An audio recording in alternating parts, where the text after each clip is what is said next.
ওকে বন্ধুরা, আমরা এখানে চলে আসলাম কম্পিউটার স্ক্যানে। এখানে আমরা একটি সফটওয়্যার দেখতে পাচ্ছি উইন্ডো বুট, এবং আমার কাছে আছে একটি 8 GB USB flash drive. So আমরা এটাকে কম্পিউটারে লাগিয়ে নিচ্ছি এবং এই সফটওয়্যারটি ওপেন করব। উইন্ডো বুট, এই সফটওয়্যারটি আমি ডিসক্রিপশনে লিঙ্ক দিয়ে দেবো, ডাউনলোড করবেন ওখান থেকে। উইন্ডোজ ক্র্যাক সব কিছু পাবেন। এটা ওপেন করব আমরা।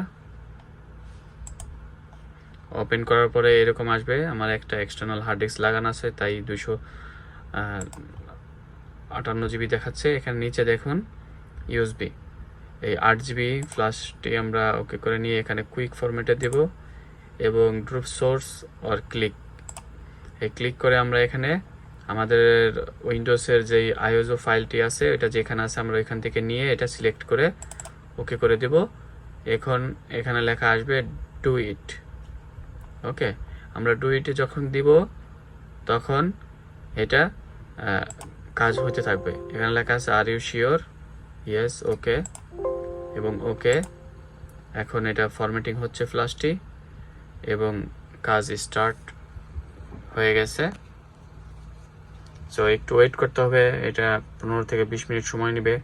এটা ডিপেন্ড করবে আপনার কম্পিউটারের উপর। আপনার কম্পিউটার যত ফাস্ট হবে এটা তত দ্রুত হবে। দেখুন এখানে এটা রাইটিং স্টার্ট শুরু হয়ে গেছে।